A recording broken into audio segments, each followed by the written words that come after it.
So settle in, get yourself a cushion, perhaps a beverage. This one might take a little while. This is a review that I've been very excited to do, and it seems weird to me because it's a film that I never thought was very good, but Arrow Video has just released, that's a great box cover, pull quote, never thought it was very good. Arrow Video has just released on Blu-ray 1985's Heart of Dragon, aka The First Mission. This is a Jackie Chan movie directed by Sammo Hung, co-starring Sammo Hung with Jackie Chan. Very, very atypical for the both of them, really. This is, it's a Jackie Chan movie from his sweet period in the 80s, so it's going to have action in it, but it's actually as much, if not more, melodrama than it is action. And I'll tell you what it's about, and you're going to go, they ripped off Rain Man. And then you'll do the research, or I'll tell you, it was actually made before Rain Man. So this is 1985. It is Jackie Chan the film opens, and he is part of this, like, crack commando squad, all wearing yellow, taking out bad guys in the woods like nobody's business. And he has been promoted from a SWAT team member in the police force to a CID member, and he has a younger brother, I presume younger, intellectually younger brother in the form of Sammo Hung, who is a mentally challenged man who Jackie Chan has, protected and taken care of all his life. Could have called this film The Protector, but Glickenhaus took that at a different time. So the story is Jackie Chan as this rising career man in the police force, having to deal with missions and police work and a female relationship that's very serious, while his younger brother needs a lot of attention. His mentally challenged brother needs a lot of attention. So it goes between Jackie it's a pretty straight dramatic role. There's really no comedy per se in this film, which is unusual for Chan, especially around this time. And you go between Sammo Hung as this slow, intellectually much younger person, hanging out with the neighborhood kids because mentally he's the same age as they are, getting into trouble. And then you have Chan and what he has going on, and it's this struggle of you don't want to view taking care of someone you love who needs the help as a burden, but in some ways they're holding you back. And it's the struggle internally for Chan of whether he's going to continue to take care of his brother, whether he's going to send his brother off somewhere, or what's going to happen. And eventually, there is action in this film, and it's really good action. You put Sammo Hung in charge of action, it's going to be good. You put Yoon Biu in charge of stunt coordinating, which he did in this film. He's not in the movie, but he's behind the scenes. There's a lot of footage of him in the extras. You put him in charge of the fighting and action, and you put Chan in his prime in the film, the action there is going to be great. When I first saw this, I didn't care for it as much as all the other Jackie Chan movies, which I'm a huge fan of his. Didn't care for this as much as a lot of the other films that surrounded it because it was so atypical. And in the extras, he says, he's looking to move away from the silly, goofy kung fu and do something a bit more serious, and this film was the first step toward that. The film he would make after this is Police Story, which was the film that really exploded him into the action world and got him more international recognition than he'd had in a long time, or really ever at that level before.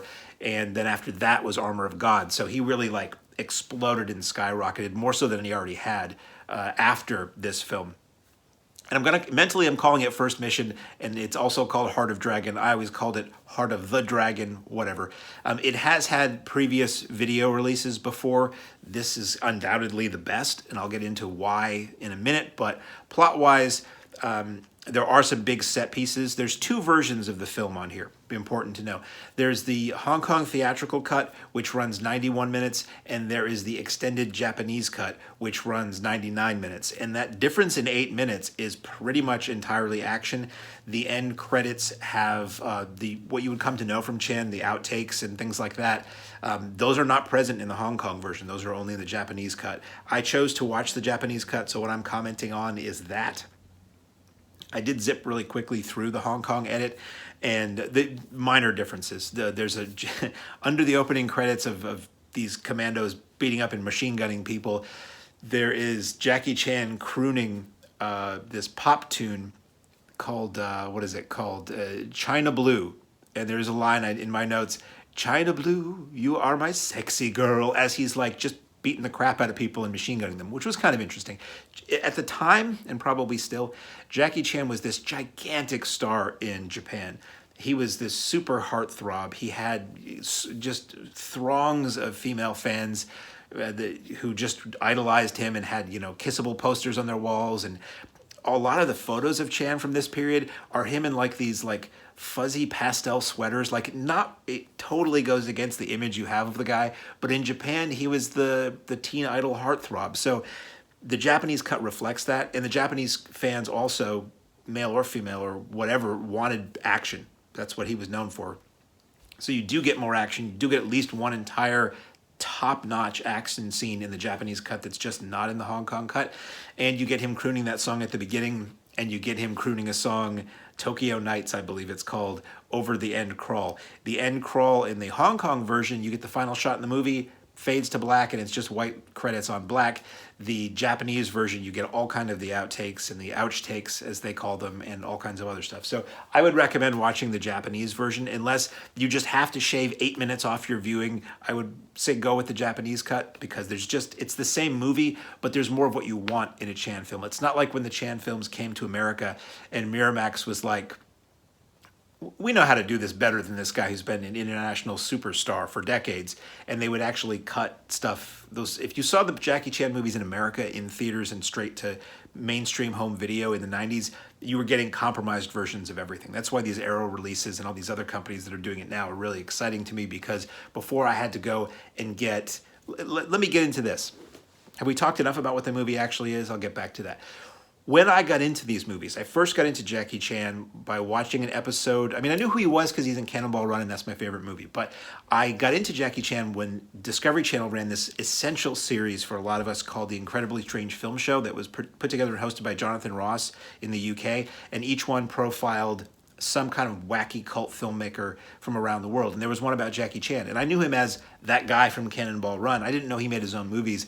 And I saw that and I was immediately hooked. This was action like I'd never seen before. And after that, trying to get copies of these movies, unless you lived near a Chinatown, you really couldn't. So it was bootlegs via mail order. I bought a lot of videotapes that were taped off Hong Kong or Japanese Laserdiscs, sometimes without even translation. So I was just watching a movie in Chinese, trying to figure out what the story was, but the action made it worthwhile. And a movie like Heart of Dragon it never got released here legitimately, as far as I know. And it was something that I had to buy a Hong Kong DVD of, or a Hong Kong VCD, or some crap like that, or I would have to import, you have to have an all-region DVD player and get a Hong Kong Legends, which was this great UK company that really did the first really good, for an English-speaking world, presentations of Hong Kong action movies on DVD. And a lot of the extras that were on those created for Hong Kong Legends we're seeing on these Arrow discs now, which is great. Some of the people they interview aren't around to talk about these things anymore, and some of them probably don't want to talk about these things anymore who are still alive. So it was really hard to see this stuff for a long time, and let alone these multiple edits of a film. Getting the Japanese cut of something used to mean either buying media from Japan that most of the time did not have an English translation, or buying a fan copy or a bootleg or downloading a bootleg or all that junk. Now you get the most beautiful looking copy of this on this Arrow disc, and you can choose the version you want to watch. I really, really love that they're doing this. So as I was saying, the movie has a lot of action. It's not as much action as that you would expect from a Chan film, and it's got a lot of melodrama. That might put off some fans of his. It's not often that you see Jackie Chan cry in a movie, if not for comedic effect, but that's here. To see Sammo Hung playing, a mentally challenged character and doing a good job. There's a sequence where he and his group of kid friends, they get some money and they think, ooh, now we can go to that fancy restaurant. And they misconstrue they hear somebody saying what they left for a tip, and they think that's what it costs to eat your fill. And they go in and they order big food, and they have Sammo pretend he's the grown-up because physically he is. And they realize they don't have enough money to pay for it, and one by one all the kids say, I'm gonna go get some money from my brother, and they ditch him.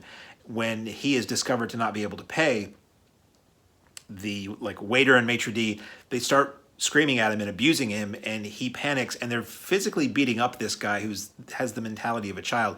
It's actually rather disturbing to watch. I thought that was a really sort of harrowing sequence, because he doesn't know, and it's just cruelty. So there is, so Sammo's very good in it. If you've ever wanted to see Sammo Hung's bare backside, that is featured prominently in one scene in this film. And the action sequences that are there are very, very good. There's a sequence where a man jumps out of a upper window in a restaurant, crashes through it, bounces off an awning and lands on a car, rolls off the car onto his feet and runs away. It's an amazing stunt. It was done for real. That's what I love about these Hong Kong films of this period, 80s, 90s. It wasn't, once in a while there was wire work, but really not to the extent that it became. There's no special effects. It's not fancy cutting. It's real people doing real amazing things, often in a wide shot so that you see there's no trickery involved. And it's the most amazing stuff I've ever seen. So there's a sequence at the end, which is the big final fight. If you know Jackie Chan movies from this period, or any of his movies that he makes, the last 10 minutes is always just this insane melee in some really cool area, some kind of a set piece, as I call them. You always want a lot of railings. Railings and ladders are great in Chan films. And in this, it's a construction site. It's a multi-level building that's under construction. And what's interesting about this is that it's not just Chan taking on a bunch of bad guys by himself. It's Chan and all of his fellow CID squad members.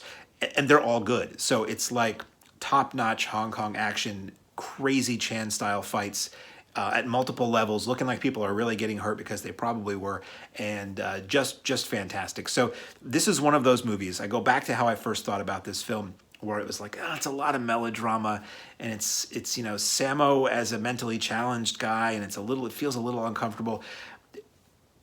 You can be shallow and still enjoy this movie and go, yep, chapter forward fight, and for that, the fights in this are worth it. These aren't fights that he recreated later in another film. These are all unique fights, and the stunts are amazing. And then when you see the behind the scenes and some of the things that went wrong, it's insane. So I've talked a lot about the film and about my relationship with Hong Kong films, which is, it goes back far. And every time one of these comes out from Arrow or any other company, I get very excited because I know that I can toss the old junky looking, I don't want, not to disparage Tai Seng, but the Tai Seng DVDs that I have, or the May Ah DVDs that I have, are like 20 or 30 years old at this point. They looked fine on a 4x3 TV in the late 90s, but you try to put them on a modern TV and they look terrible. With subtitles that are always on the bottom of the screen, white subtitles, and I always joked that it was like the Hong Kong filmmakers wanted to give the finger to anybody who didn't speak Cantonese, because the subtitles across the bottom, there would always be something white. It would be like, imagine white subtitles and the bottom of the screen always looks like this. It was just like,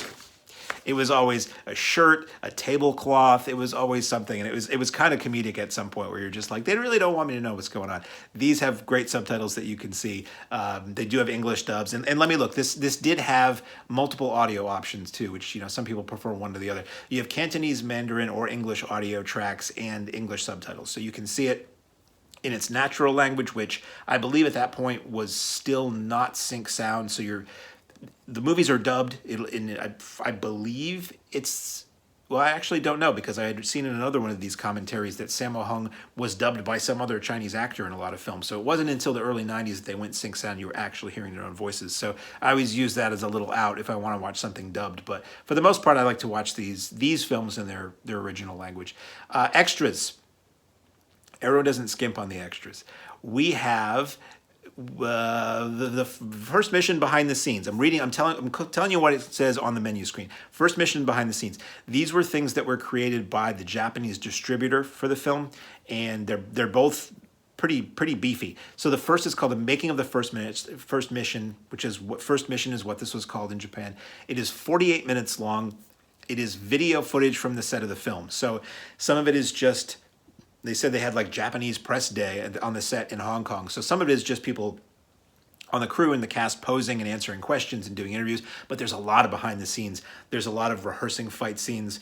There's a lot of footage of things being shot. There's a lot of footage of things going wrong. It's like being able to hang out on the set of Heart of Dragon with Jackie Chan and Sammo Hung and Yun Biao in 1985, and that's pretty cool. And some of it is like uncut footage too. It's just like a couple minutes of Jackie on the set, or a couple minutes of whatever's going on. So it really does fly on the wall, put you there. And that was pretty neat. Some of the uncut raw footage stuff, after a while, I was just like, it's just him kind of talking to his friends in the background. But still, I've never seen footage like that before, so that's pretty cool.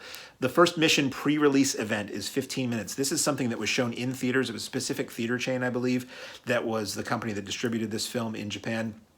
Some of the same footage that we just saw in the previous thing on video, you see there was film cameras there too. So it's pristine, transferred from, I believe, 16 or 35 millimeter.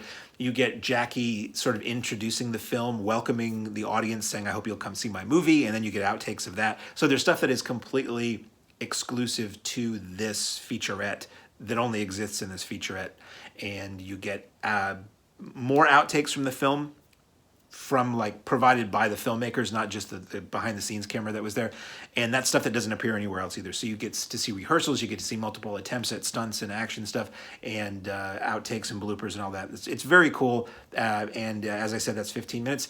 You get a archive interviews, they say.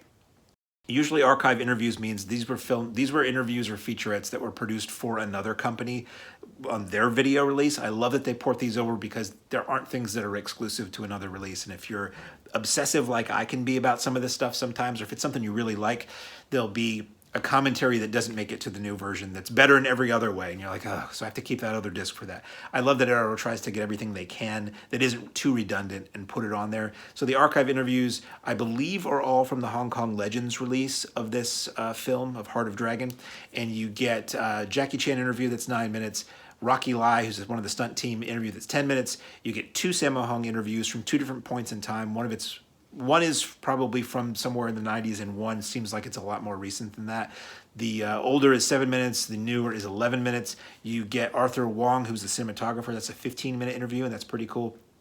You get the alternate English credits for the film. So you get the alternate English opening to the film, and then the English end credits of the film with the only difference really is that it's English titles, and you get to hear a little bit of the English dub, which what amuses me is that there was this one guy who, for Paragon Films, pretty much dubbed Jackie Chan in all of his early films. And he has this like kind of high-pitched, always sort of panicked sounding British voice. So a lot of these films I would see when I first saw them in any kind of English, it was everybody had a British accent, which was kind of funny. British colony, Hong Kong for the longest time, so that kind of makes sense. You get trailer gallery. So you get the Hong Kong trailer, which is 6 minutes and very interesting in that it's not just clips from the movie. It opens with the woman who wrote and performed the theme song to the film, explaining how she was approached and why she felt this film was so worthy and why the film was so great. And then you see her in the studio with the headphones singing and performing the song intercut with clips from the movie. So really long trailer, but again, kind of interesting exclusive stuff that doesn't appear anywhere else. You get the English export trailer, you get the Japanese trailer, you get a couple of Japanese teasers for the film, and then you get the Fortune Star re-release trailer. Fortune Star is the parent company that owns the Golden Harvest library. So you'll see Fortune Star's name on a lot of these discs, just as like a logo at the beginning. And that is a much more modern trailer. I don't really personally care for the modern trailers for this stuff. So it's just modern graphics and modern music, and it's cut to feel more like a modern movie, but it's still a movie from 1985. Then there's an image gallery. No interview gallery. We talked about the interviews. There's an image gallery that is 28 stills from the movie, which go into behind the scenes and lobby cards and alternate posters and video covers and all that stuff. And I always love that because I'm always fascinated to see how a movie was sold in different territories, how films might have been retitled, how they might be made to look like something they're not, or made to look different to appeal to a different country, and what the retitling are when they do that. So that is everything that is on this Heart of Dragon discs. I've talked for damn near 20 minutes about a movie that I never really liked until I watched this Blu-ray. So this Arrow Blu-ray turned the tide for me on this. Available now on Blu-ray from Arrow Video is Heart of Dragon. And if you're interested in buying a copy for yourself, look at the link down below. I now have an Amazon affiliate dealie here, so if you buy discs from my reviews, if you click on the links down there, they throw a little something my way, which helps pay for these fine haircuts and eclectic t-shirt collection. So thank you very much for watching, and I will see you the next time I watch a movie.